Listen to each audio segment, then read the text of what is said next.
विश्वविद्यालय परिवार के सभी दोस्तों को मेरा नमस्कार। अभी मैंने शैलन भैया की न्यूज़ सुनी, बहुत दुख हुआ मुझे।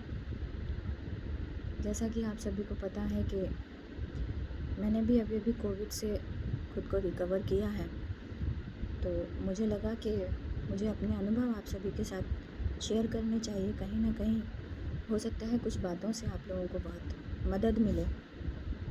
देखिए, सबसे पहले तो ये समझना बहुत ज़रूरी है, और ज़रूरी क्या है, एक्चुअली हम जानते भी हैं कि कोविड की पर्टिकुलर कोई दवाई नहीं है। हम हॉस्पिटल भी जाते हैं या डॉक्टर से कंसल्ट कर रहे हैं, कुछ भी कर रहे हैं, तो सिम्टोमेटिक दवाइयाँ दी जा रही हैं। जैसे कि अगर आपको बुखार है तो आपको पैरासीटामोल लेना है या डोलो 650 लेना है। अगर आपके गले में खराबी आ रही है तो आपको एजिथ्रोमाइसिन लेना है। एलर्जी हो रही है तो मॉन्टेयर एलसी लेना है। आइवरमेक्टिन है, डॉक्सी है, ये सारी दवाइयाँ आपको पता है।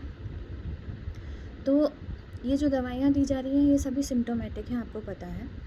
कोविड के लिए पर्टिकुलर कोई दवाई नहीं है। तो सबसे पहले तो यह बात आप अच्छी तरह से समझ लीजिए। दूसरी चीज़, कोविड के सिम्टम कहीं सिम्टोमेटिक है, कहीं सिम्टम नहीं भी आ रहे हैं, और ज़रूरी नहीं है कि आपका गला ख़राब हो। जैसे कि जो मेरे साथ हुआ, मैं वो आपके साथ शेयर करती हूँ।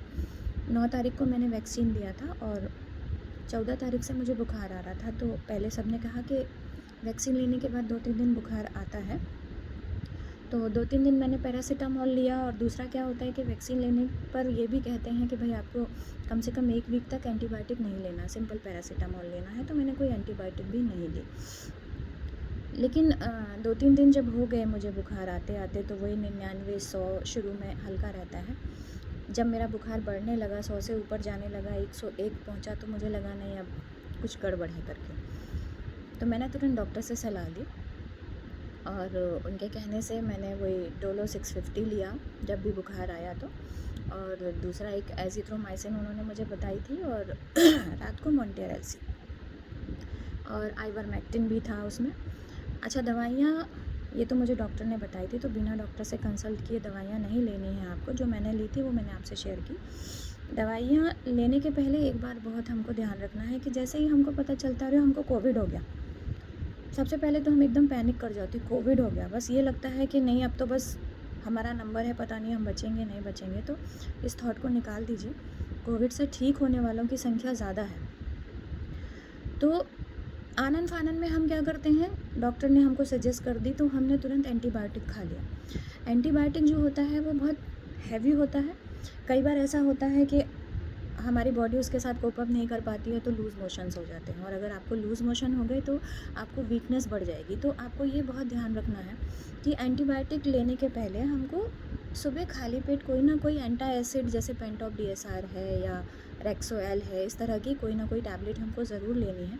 इसके बाद फिर हम अपनी बाकी की दवाइयाँ लेंगे, तो ये लूज़ मोशन वाली प्रॉब्लम नहीं होगी। क्योंकि बात आप एक तरह से समझिए कि एक तो आपको बुखार है, कोविड है, ऑलरेडी आपका इम्यूनिटी जो है वो बहुत ज़्यादा डाउन है, और अगर ऐसे में आपने गलत तरीके से दवाइयाँ ले ली और अगर आपको लूज़ मोशन हो गए, तो आपकी वीकनेस जो है वो और ज़्यादा बढ़ जाएगी और आप एकदम पैनिक कर जाएंगे कि मतलब भाई वीकनेस बढ़ेगी तो आपको एक घबराहट भी होगी, क्योंकि लूज़ मोशन भी होंगे और बुखार से भी आपको मतलब दिक्कत होगी। कहने का मतलब ये है कि दवाइयों का बहुत प्रॉपर आपको ध्यान रखना है कि किस तरह से आपको दवाइयाँ लेनी हैं। दूसरी कुछ चीज़ें जो मैंने करी वो मैं आपसे शेयर करती हूँ। दिन में 2-3 बार हमको चाय पीने की आदत है, तो चाय को आप रिप्लेस कर दीजिए काढ़े से। काढ़ा कई लोगों को पसंद नहीं होता है, तो देखिए, काढ़ा बनाने के बहुत सारे तरीके मार्केट में आ रहे हैं। जो मैंने किया, मैं सिर्फ अपना एक्सपीरियंस आपसे शेयर कर रही हूँ। मैंने काढ़े में क्या किया, अजवाइन, तुलसी, काली मिर्च, अदरक, दालचीनी, इतनी चीज़ें मैंने मिलाई उसमें। और स्वाद के लिए आप चाहें तो उसमें शहद यूज़ कर सकते हैं या गुड़। मुझे ऐसा लगता है गुड़ यूज़ करना ज़्यादा अच्छा रहेगा। तो गुड़ डालने से क्या होगा, एक तो कफ कटता है, आपको रिलीफ मिलेगा। तो 3 बार तो कम से कम आप चाय ले ही लेते हैं, तो उसकी जगह पर आप काढ़ा लीजिए। इससे ज़्यादा काढ़ा लेने से भी आपको परेशानी होगी, क्योंकि जितना ज़्यादा गर्म चीज़ें हम लेंगे उससे हमारा गला सूखेगा। दूसरी चीज़ क्या है, भाप हमको लेनी है, स्टीम लेनी है। कई बार खाली पानी की हम स्टीम लेते हैं ना, तो अजीब सा लगता है, नहीं ले पाते हैं। तो मैंने जो किया, हमारे रामवीर सर ने लेमन ग्रास की कितनी सारी खूबियाँ हमें बताई थी, अगर आपको डायबिटीज़ है तो भी और नहीं है तो भी। तो मैंने क्या किया था, लेमन ग्रास की पत्ती उसमें डाली और थोड़ा सा अजवाइन, और उसकी भाप मैंने ली। तो भाप भी ऐसा नहीं है कि हम दिन में 5-6 बार लें, जब भी मुझे दिक्कत हुई तब मैंने भाप ली। तो हाँ, 2-3 बार हो जाती।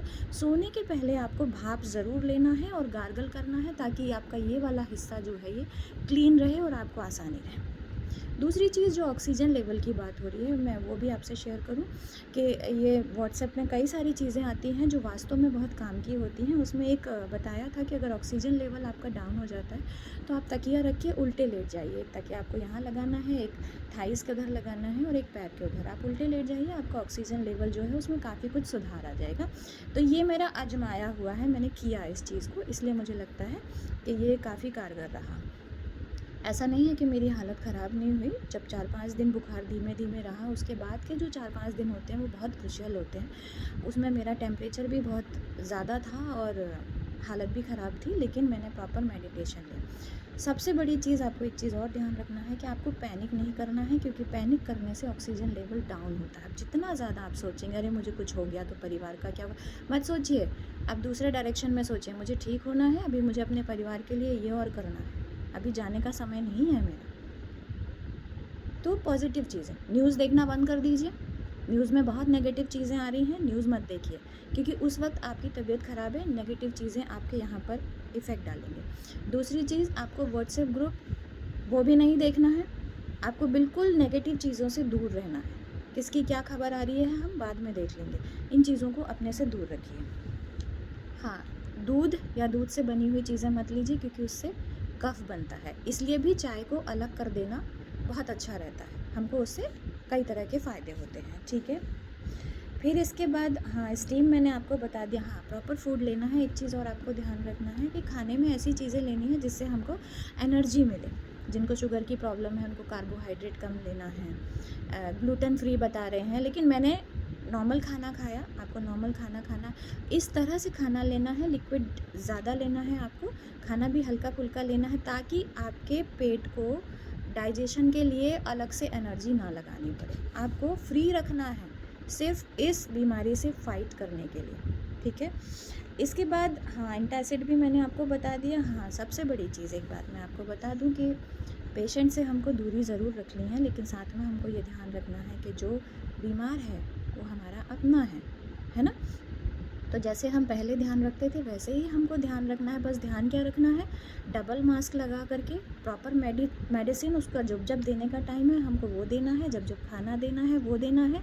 देने के बाद हमने हाथ धो लेना। क्या दिक्कत है भाई, 10 बार हाथ धोने पड़ेंगे ना, हम धो लेंगे।